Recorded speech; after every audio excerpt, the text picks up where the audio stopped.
Vasarā karstajā laikā cilvēki ļoti bieži saskarās ar problēmu paaugstināts asinsspiediens. Kādēļ tas rodas un kā ar šo problēmu cīnīties, pastāstīsim sarunas gaitā. Mūsu šīs dienas eksperti – doktere Sandra Černišova, medicīnas sabiedrības ārsts, sertificēts ģimenes ārsts terapeits, osteoporozes speciālists un Latvijas ģimenes ārstu asociācijas biedre. Doktere Viktorija Prudņikova, medicīnas sabiedrības ārsts, sertificēts ģimenes ārsts terapeits, Latvijas ģimenes ārstu asociācijas biedre, Latvijas ārstu biedrības biedre. Sākotnēji rodas jautājums, kādēļ gados jaunie un arī varbūt ne tik jaunie cilvēki tik bieži saskarās ar šo problēmu paaugstināts asinsspiediens. Respektīvi tā ir Latvijā katrais 4. cilvēks slimo ar paaugstinātu spiedienu. Pēc 60 gadiem jau 75% cilvēki slimo ar paaugstinātu arteriālu hipertenziju. Ja? Kāpēc tas ir tik bieži sastopama problēma? Tāpēc, ka viņa faktiski dalās uz divām daļām.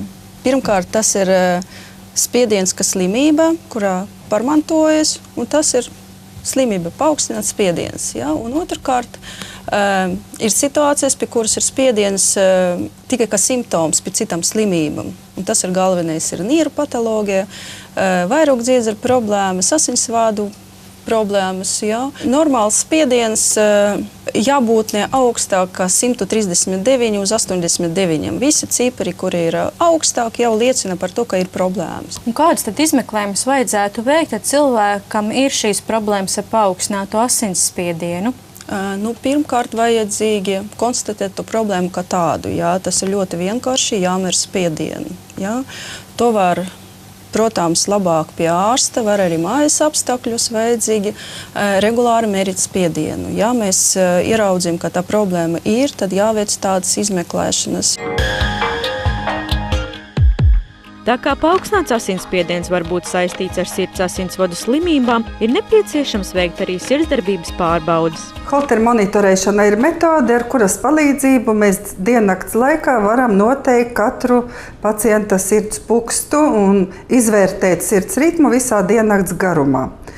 Metode ir ļoti vienkārša. Sarunātā laikā pacients ierodās pie māsiņas, kas viņam uzliek uz krūtīm elektrodus. Pie jostas tāda neliela somiņa, kuru būtībā var paslēpt zem žaketes, īpaši vizuāli no ārpuses tas redzams nav. Un pacients var darīt diennakts laikā visus savus ierastos dienas darbus, naktī mierīgi gulēt, un aparāts fiksē ritmu. Ļoti svarīgi šī izmeklēšanas metode ir tiem pacientiem, kuriem ir neskaidri sirds ritma traucējumi, kurus varbūt vizītē pie ārsta mums neizdodas uzķert, un elektrokardiogrāfiskā izmeklēšana arī neizdodas piereģistrēt. Tie ir ar kaut kādiem īsiem aritmijas paroksizmiem, vai varbūt uz slodzi viņam biežas ekstrasistolis, un tad mēs varam izvērtēt, kas tas tiešām ir par sirds ritma traucējumu, un labāk zināt, kā to novērst, kā to ārstēt. Pasaulē ir izstrādāts rekomendācijas sirds asinsvadu uzraudzības plāns bērniem un pieaugušajiem. Tas rekomendē veikt asinsspiediena mērījumus reizi gadā, jau kopš 3 gadu vecuma. Izmeklējums ir sirds ehokardiogrāfija.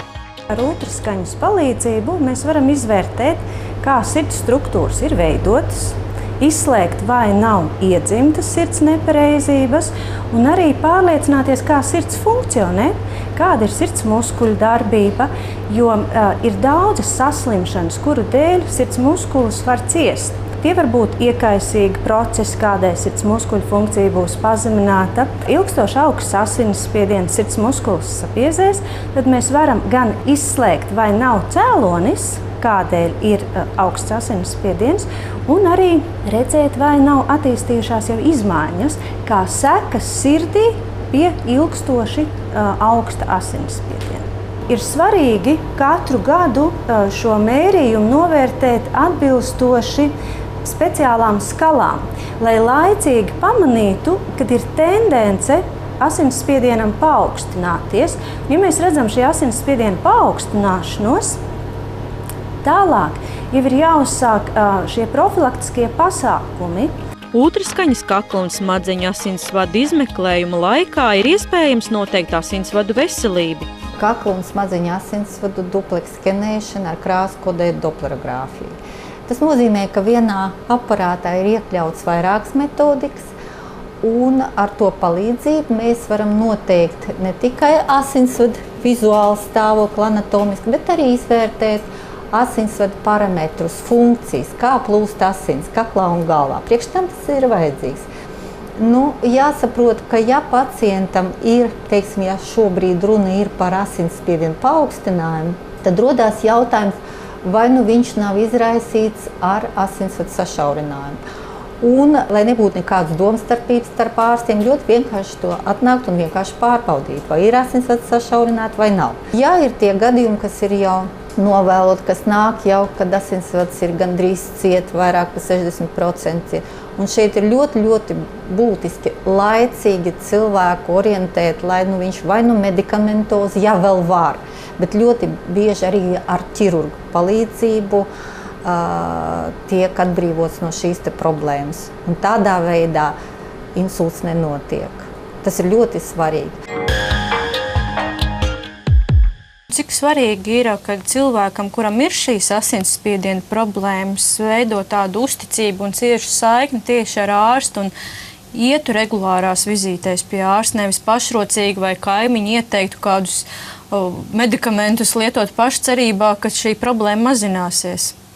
Tā kā es jau minēju, ka spiediens tas nav tik vienkārša problēma, ka ir pirmkārt dažādas veidas, un atkal tas problēmas viņi var rasties jebkura organa, līdz ar to tā ārstēšana ir arī atšķīrās, un katram pacientam tomēr tā terapija viņa tiek piemeklēta individuāli, lai panāktu to normālu spiedienu 120 uz 80, pēc ar katram tomēr jāgriežas pie ārsta, diemžēl pat ārsts nevar no pirmas vizītes piemeklēt tas istas zāles, un tas prasa laiku, bet ja zālītes ir pareizi piemeklēts, tas ir faktiski pirmkārt uzlabot to dzīves kvalitāti pacientam, un otrkārt paildzināt to dzīvi. Un tā tad neārstēta šī problēma un neejot pie ārsta, tad kādas var būt sekas? Pats galvenais, tas ir infarkts, tas ir insults, tas ir varbūt pats galvenais, pats nopietnāks, tā ir pēkšņa nāve, diemžēl, tas ir sirds mazspēja, tas ir tas nopietnāks problēmas.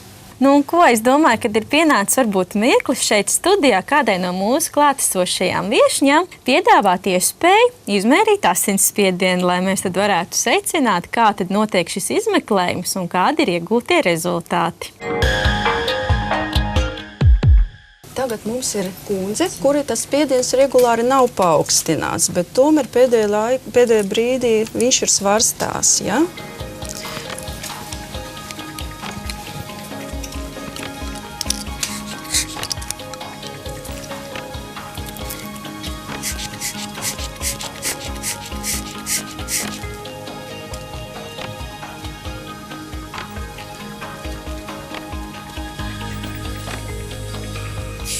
160, 90, paaugstināts ir, Bet tas ir tāds pieļaujamās robežās paaugstināts, vai tomēr jau šeit vajadzīga palīdzība ārsta puses ieteikta medikamentāzā terapija? Protams, ja viņš ir regulāri tādas ciparas, tas jau ir spiediens otrā pakāpe, kurš, protams, prasa regulāru ārstēšanu.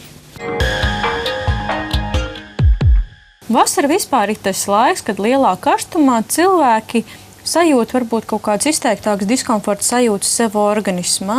Un reti cilvēki sāk sūdzēties par to, ka viņiem ir sāpes kaulos vai pārvietojoties. Un medicīniski to sauc par osteoporozi. Vai osteoporozes problēmas būtiski sāsinās vasarā? Un kas tad īsti ir osteoporoze? Un kuru cilvēku grupu tā skar? Osteoporoze tā ir hroniska kaulaudu saslimšana, kas raksturojās ar kaulu masas samazināšanos, līdz ar to kauls kļūst trausls un pieaug lūzuma risks. Kaut gan jāsaka, ka osteoporoze nevienmēr izpaužās ar izteiktām sāpēm. Ļoti bieži osteoporozes sākums ir bez simptomiem, kas neļauj nekādā veidā turēt aizdomā šo slimību. Ne jau par velti mēs viņu arī saucam par tādu mēmo epidēmiju. Ja? Ļoti bieži pirmais simptoms ir kaulu lūzums. Tas ir pirmais simptoms, nevis sāpes, kā varbūt ierasts domā. Jā. Un kuras ir tās zonas, kuru šī slimība, diagnoze osteoporozi visvairāk skar? Osteoporoze tā ir difūza kaulu saslimšana. Ja? Tātad, ja mums ir osteoporoze, tad tas skar lielākā vai mazākā mērā visus skeleta kaulus. Ja?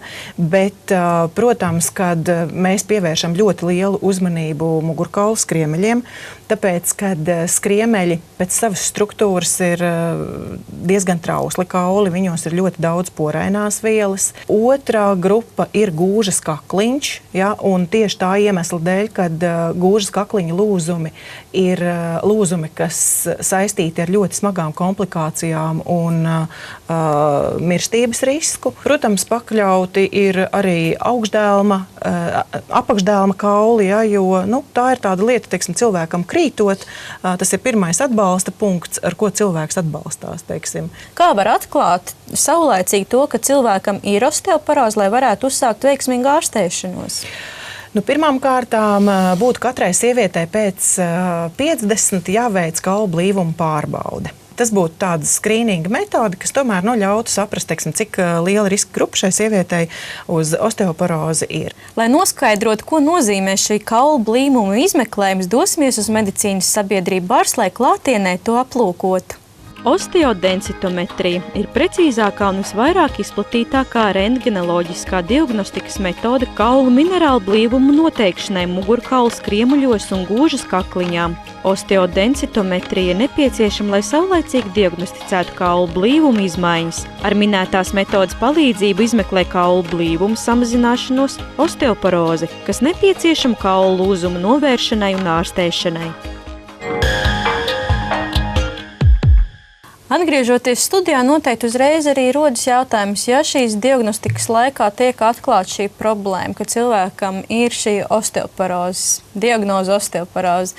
Kāds tad paverās cilvēkiem šīs ārstniecības iespējas, vai šo slimību var uzveikt? Šo slimību var uzveikt, un viņi ir jāuzveic, ja, jo mūsu uzdevums ir mazināt lūzuma risku. Jāteic, ka mums šobrīd Latvijā ir iespējams iegādāties un terapijā lietot visus pasaulē izmantojamos medikamentus šīs slimības ārstēšanai. Tā kā iespējas ir, cilvēkiem ir jāgriežās pie ārsta. Protams, kad uzstādot, teiksim, diagnozi osteoporoze, būtu jāsaprot, kāds ir iemesls. Tur ar vienu pašu kaulu blīvumu pārbaudu vien nepietiek. Būtu jāveic analīzes, jāsaprot, kas ir ar kalcija vielu maiņu, vai nav kaut kādas endokrīnas patoloģijas. Un tad jāsāk šo problēmu risināt.